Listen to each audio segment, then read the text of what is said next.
انشاءاللہ آج پارٹی کے ساتھ بھرپور مشاورت کے بعد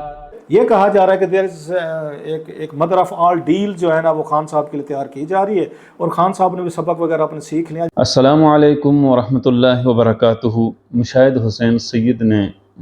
بڑی عمدہ گفتگو کرتے ہوئے یہ اس بات کا اقرار کیا کہ قیدی نمبر 804 نہیں سنبھالا جا رہا۔ اس حوالے سے کیا پیش رفت ہے، اور میاں محمد نواز شریف صاحب کی گفتگو کے بعد جس میں انہوں نے sitting justice of supreme court اور اس کے علاوہ کچھ اسٹیبلشمنٹ کے اعلیٰ افسران کے احتساب کی بات کی، اس کے بعد کی سچویشن کیا بن رہی ہے، ان سب پر بات کریں گے، اور یہ بھی کہ مدر آف آل ڈیلز سے کیا مراد ہے، اور اس کی کیا حقیقت ہے، اور اس کے پیچھے کون سی تحریک چل رہی ہے کہ جس کی بنیاد پر یہ دعویٰ کیا جا رہا ہے کہ عمران خان صاحب کے ساتھ مدر آف آل ڈیلز کی کوشش کی جا رہی ہے۔ اس حوالے سے اگر گزشتہ دنوں کی سیاست پر ہم بات کریں تو سب سے پہلے مشاہد حسین سید نے جس طرح کہا کہ وہ دیکھ رہے ہیں کہ قیدی نمبر 804 ان سے سنبھالا نہیں جا رہا، اب یا آپ ڈسکوالیفائی بھی کر لیں، آپ بین بھی کر لیں، آپ اندر بھی کر لیں، بلکہ میرا تو صرف ایک ہی گلہ ہے پی ڈی ایم حکومت سے کہ ہم نے تو عمران خان مارچ 22 میں ختم ہو چکا تھا سیاسی طور پر، 10 سیٹیں بھی نہیں ان کی ملنی تھی، ان کے کینڈیڈیٹس نہیں ملنے تھے ان کو الیکشن میں،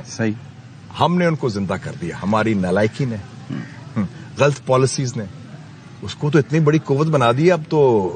سنبھالا نہیں جا رہا۔ وہ قیدی نمبر 804 کو تو آپ پکڑا ہی نہیں دے رہا آپ۔ تو ریاست نے اور اسٹیبلشمنٹ نے جب بھی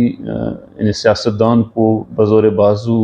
سیاست سے آؤٹ کرنے کی کوشش کی تو ہمیشہ دیکھا گیا کہ وہ لوگ واپس میاں نواز شریف صاحب کی اگر بات کریں تو ان کو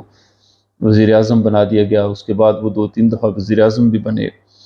گویا کہ جو سیاستدان ہیں جن کی عوام کے اندر پذیرائی ہوتی ہے تو کسی قانون اور ضابطے کے تحت ان کو روکا نہیں جا سکتا۔ اس اعتبار سے گزشتہ دنوں کی جو ڈیولپمنٹس ہوئی ہیں جس میں کچھ خواتین کی رہائی ہوئی، اور یہ بھی کہ عمران خان صاحب کی جو اڈیالہ جیل منتقلی ہے، ان چیزوں کو مد نظر رکھتے ہوئے یہ کہا جانے لگا کہ عمران خان صاحب کے ساتھ اسٹیبلشمنٹ کی کچھ نئی ڈیل ہو گئی ہے، اور جس کی بنیاد پر عمران خان صاحب کو کچھ رعایت ملنے کے چانسز ہیں۔ اب اگر دیکھا جائے تو رؤف کلاسرا صاحب نے اس پر بات کی ہے کہ یہ اسٹیبلشمنٹ کا بی پلان بھی ہو سکتا ہے۔ یہاں پہ بہت سارے ایشوز ہیں، ان کی بات کرنے کی بجائے وہ آ کے وینڈیٹا اور وہ ریونج پہ آنا چاہتے ہیں، اور وہی بات تو وہ اس بیان کے بعد اسٹیبلشمنٹ یقینی طور پر پلان بھی سوچے گی کہ میاں صاحب نے تو پھر واپس آ کے وہی پھٹے چک دیاں گے تو اسی کسی نے نہیں چھڈاں گے والا یہ جو حساب ہے، so what should they do, ایک چیز ڈیولپمنٹ جو ہوئی ہے، سو دیئر از، میرا یہ خیال ہے پلان بی جو ہے نا وہ اس پہ کام ہو رہا ہے، اور پلان بی کا مطلب یہ نہیں ہے کہ میاں صاحب کو نہیں آنے دیں گے، لیکن اب اس لیول کا ٹرسٹ نہیں ہوگا جس لیول کی پہلے انڈرسٹینڈنگ چل رہی تھی، کیونکہ جو ٹرسٹ اور بھروسہ اسٹیبلشمنٹ نواز شریف صاحب کے اوپر کر رہی تھی، اور دیکھا جا رہا تھا کہ ایک یعنی نواز شریف صاحب کے حوالے سے اور بالخصوص نون لیگ کے حوالے سے جو حالات بن رہے تھے، اس سے یہ اندازہ ہر ایک پاکستانی کر رہا تھا کہ اب تمام کے تمام حالات جس طرح 2017-18 میں عمران خان صاحب کے لیے ہموار کیے جا رہے تھے، اس طرح اب راستہ نون لیگ کے لیے ہموار کیا جا رہا ہے۔ لیکن نواز شریف صاحب کا جو گفتگو انہوں نے کی اسٹیبلشمنٹ کے احتساب کی اور ایک سٹنگ جسٹس کے احتساب کی، تو اس کے بعد رؤف کلاسرا صاحب کے بقول اسٹیبلشمنٹ کا بی پلان بھی ہے، جس کی وجہ سے ان کے بقول یہ ہے کہ عمران خان صاحب کے لیے ریلیف کے دروازے کھولے جا سکتے ہیں۔ البتہ ان کا یہ کہنا ہے کہ مدر آف آل ڈیلز کا انحصار سارے کا سارا اس پر ہے کہ وہ نواز شریف صاحب پر اب اسٹیبلشمنٹ کتنا ٹرسٹ کرتی ہے۔ تو یہ کہا جا رہا ہے کہ دیر ایک مدر آف آل ڈیل جو ہے نا وہ خان صاحب کے لیے تیار کی جا رہی ہے، اور خان صاحب نے بھی سبق وغیرہ اپنے سیکھ لیا۔ تو جو نواز شریف صاحب کی گفتگو ہے اس کے بعد وہ جو بھروسہ تھا اسٹیبلشمنٹ کا وہ نواز شریف صاحب سے ہٹ چکا ہے، جبکہ نصرت جاوید صاحب جو ایک اور سینئر صحافی ہیں، انہوں نے ایک پروگرام میں گفتگو کرتے ہوئے یہ بھی کہا کہ نواز شریف صاحب کی 21 اکتوبر کی واپسی کا اعلان نواز شریف صاحب نے خود نہیں کیا اور شہباز شریف صاحب نے کیا ہے، اور وہ نصرت جاوید صاحب کا یہ بھی کہنا ہے کہ نواز شریف صاحب کی واپسی کا اعلان شہباز شریف صاحب نے کیا، اور نواز شریف صاحب پاس کھڑے ہونے کے باوجود ایسے یعنی اظہار کیا جا رہا تھا جیسے شہباز شریف صاحب کسی اور کی بات کر رہے ہیں۔ تو اس سے یہ بھی تاثر ملتا ہے کہ اگر نواز شریف صاحب 21 اکتوبر کو واپس نہیں آتے تو یہ کہا جائے گا جی کہ یہ چونکہ پارٹی کے صدر تھے اور ان کا بھائی تھا، اس نے اعلان کر دیا، لیکن حالات ایسے نہیں ہیں تو اس لیے نواز شریف صاحب واپس نہیں آئیں گے۔ یہ دیکھیے شہباز شریف صاحب سے یہ اعلان اس لیے کروایا گیا ہے، اور نواز شریف صاحب ان کے ساتھ تو کھڑے ہیں، لیکن اس طرح ہے کہ جیسے شہباز صاحب کسی اور کا تذکرہ کر رہے ہیں کہ خدا نخواستہ اگر ضرورت پڑے اور بڑے میاں صاحب لاہور نہ آ پائیں 21 اکتوبر کو، میں کہوں کیا سی شہباز جی خواہش سے انہیں کہتا جی چھوٹا فراسی میں نہیں۔ تو گویا کہ ایک گرے ایریا رکھا گیا ہے نواز شریف صاحب کی واپسی کے حوالے سے، اگرچہ 21 اکتوبر کا اعلان کیا گیا ہے، لیکن بدلتے ہوئے حالات کے پیش نظر اور عمران خان صاحب کے حوالے سے اسٹیبلشمنٹ کی بدلتی ہوئی روش کو دیکھتے ہوئے یہ کہا جا سکتا ہے کہ عمران خان صاحب اب پاور کے اندر آ چکے ہیں، اب ساری کی ساری پاور عمران خان صاحب کی طرف جا رہی ہے اور نواز شریف صاحب کو ایک دفعہ پھر روکا جا رہا ہے۔ لیکن دوسری طرف اگر ہم دیکھیں تو اسد علی طور ایک اور سینئر صحافی ہیں، انہوں نے اپنے ایک ویلاگ میں اس بات کا انکشاف کیا ہے، اور ثاقب بشیر صاحب نے اپنے ایک ٹویٹ میں اس کا اظہار کیا ہے، جس میں یہ کہا جا رہا ہے کہ جو خواتین رہا ہوئی ہیں ان کی رہائی کے فوراً بعد تو ان کو دوبارہ گرفتار کر لیا گیا ہے، اور رہی بات عمران خان صاحب کی جیل سے اٹک جیل سے اڈیالہ جیل منتقلی کی، تو اسد علی طور کے بقول جو ان کی منفرد بات ہے، ثاقب بشیر صاحب نے تو یہ کہا ہے کہ یہ منتقلی چونکہ عمران خان صاحب نے 10 اگست کو یہ درخواست دی تھی کہ انہیں اڈیالہ جیل میں منتقل کیا جائے، اور آج ہی منصور علی خان صاحب نے ایک اپنے ویلاگ میں یہ بھی کہا ہے کہ عمران خان صاحب نے اس بات سے انکار کیا ہے کہ وہ اپنے وکلاء سے کہیں گے کہ وہ درخواست واپس لے لی جائے، میں یہاں اٹک جیل میں ہی رہوں گا، اڈیالہ نہیں جاؤں گا۔ اب عمران خان صاحب نے یہ بات کیوں کہی کہ وہ اڈیالہ جیل میں ہی نہیں جائیں گے اور اٹک میں ہی رہیں گے، اس حوالے سے اگر دیکھا جائے بقول منصور علی خان صاحب کے ان کا یہ کہنا اس لیے ہے کہ عمران خان صاحب نے یہ بھی کہا ہے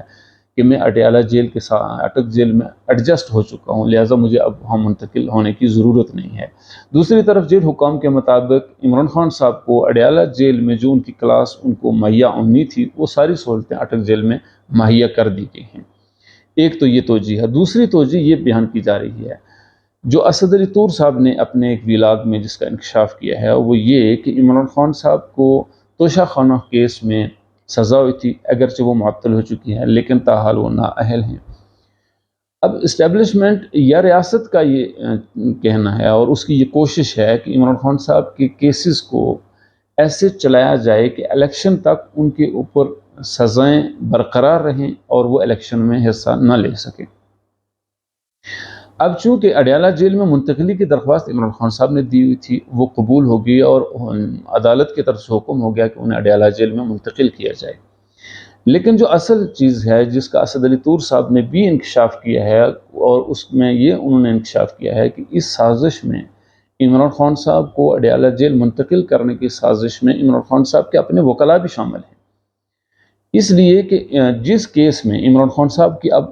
سماعت ہو رہی ہے، جو کیس عدالت یعنی ان کی جیل میں جا کر سماعت کرتی ہے، عدالت وہاں لگتی ہے، وہ کیس ہے سائفر کا۔ سائفر میں 3 لوگ نامزد کیے گئے تھے، ایک عمران خان صاحب، دوسرا شاہ محمود قریشی اور تیسرا اسد عمر صاحب۔ اسد عمر صاحب کے حوالے سے ایف آئی اے یہ کہہ رہی ہے کہ ہمیں ابھی تک ان کے بارے میں پوری طرح جانچ پڑتال کرنی ہے، کچھ معاملات ابھی باقی ہیں، اس وجہ سے انہیں گرفتار نہیں کیا گیا، جبکہ حقیقت یہ ہے کہ اسد عمر صاحب نے چونکہ پی ٹی آئی کی عہدے سے بھی استعفیٰ دے دیا اور خاموشی کے ساتھ گوشہ نشیں ہیں، اس لیے شاید ان پر ہاتھ نہیں ڈالا جا رہا، جبکہ دوسری طرف شاہ محمود قریشی اڈیالہ جیل میں ہیں، اور کسی ایک قانون میں، کسی ایک جرم میں، قانون یہ کہتا ہے کہ کسی ایک جرم میں اگر 2 لوگ شریک ہوں تو ان کو ایک ہی عدالت میں ایک ہی وقت میں موجود ہونا سماعت کے دوران لازمی ہے۔ شاہ محمود قریشی صاحب اڈیالہ جیل میں زیر حراست ہیں، عمران خان صاحب اٹک جیل میں زیر حراست ہیں، دونوں چارج ایک ہی کیس، ایک ہی ایف آئی آر میں ہیں سائفر کی، ٹھیک ہے۔ بائی لا عدالت ایک ہی کیس میں دو ملزمان کا دو مختلف جگہ پر ٹرائل نہیں کر سکتی. ان ملزمان کا ایک ساتھ موجودگی لازم ہے. جبکہ عمران خان صاحب اٹک جیل میں ہیں اور شاہ محمود قریشی صاحب اڈیالہ جیل میں ہیں، تو دونوں ملزمان ایک وقت میں ایک جگہ پر حاضر نہیں ہو رہے، جس کی وجہ سے یہ کیس ڈیلے ہو رہا ہے اور قانونی ٹیموں کو اس کیس کو چلانے میں مشکلات پیش آ رہی ہیں. سو اس کیس کو جو 10 اگست سے عمران خان صاحب نے درخواست دی ہوئی تھی اس کو ڈیلے کیا گیا، اور اب چونکہ اس کیس میں فیصلے کرنے کی نوبت آن پہنچی ہے، لہذا دونوں ملزمان کو، عمران خان صاحب کو اور شاہ محمود قریشی صاحب کو، ایک جیل میں رکھنا لازمی اور ضروری ہے، تاکہ کیس کی سماعت کو چلانے کے لیے اور اس کو آگے بڑھانے کے لیے دونوں ملزمان کا بر وقت ایک ہی جگہ پر حاضر ہونا جو ضروری ہے قانون کی نسبت سے، وہ تقاضا پورا کیا جا سکے. سو یہ اندیا دیا جا رہا ہے کہ ان دونوں کو ایک جگہ پر رکھا جائے گا، وہاں کیس کی سماعت کر کے فوری طور پر ثاقب بشیر صاحب کے بقول 2 یا 3 مہینوں کے اندر اس کیس کا فیصلہ کیا جائے گا. چونکہ اس میں یہ کیس مختصر ہے، اس کا فیصلہ جلد متوقع ہے. سو عمران خان صاحب کی اڈیالہ جیل منتقلی کو، جہاں بہت سے مبصرین نے ان کے ساتھ مدر آف ڈیلز کی بات کی ہے، وہیں پر بہت سے مبصرین کا یہ کہنا ہے کہ یہ ڈیل نہیں ہے، اور اسٹیبلشمنٹ اور ریاست کی طرف سے عمران خان صاحب کے حوالے سے کسی بھی طرح کی ان کی جو منصوبہ بندی ہے یا پالیسی ہے اس میں کوئی تبدیلی نہیں ہے. اب آپ کو بتائے دیتے ہیں کہ ہو رہا کیا ہے. دیکھیے یہ سب کچھ درست نہیں ہے اور بالکل درست نہیں ہے. پی ٹی آئی کے بارے میں ابھی بھی ملٹری اسٹیبلشمنٹ کی پالیسی میں کوئی تبدیلی نہیں آئی، اور نہ ہی جسے کہتے ہیں کوئی بریک تھرو ہوا ہے پی ٹی آئی اور ملٹری اسٹیبلشمنٹ میں، اور نہ ہی کوئی باضابطہ بات چیت کا ابھی تک آغاز ہوا ہے. یہ ہم کو پوری ذمہ داری سے کہہ رہے ہیں. اور ریاست یہ فیصلہ کر چکی ہے کہ کسی بھی طرح سے 9 مئی کے واقعات میں ملوث کسی شخص کے ساتھ کسی طرح کی کوئی رعایت نہیں کی جائے گی. جو منتقلی کا حکم ہے وہ اس لیے ہے کہ سائفر کیس کو جلد از جلد انجام تک پہنچایا جائے، اور عمران خان صاحب کے حوالے سے سزا جو سنائی جائے گی اس کو، چونکہ وہ سائفر جو توشہ خانہ کیس ہے اس میں وہ سزا معطل ہے، اس لیے اب ایسی سزا دلوائی جائے کہ جس میں وہ لمبے وقت تک جیل کے اندر ہی رہیں.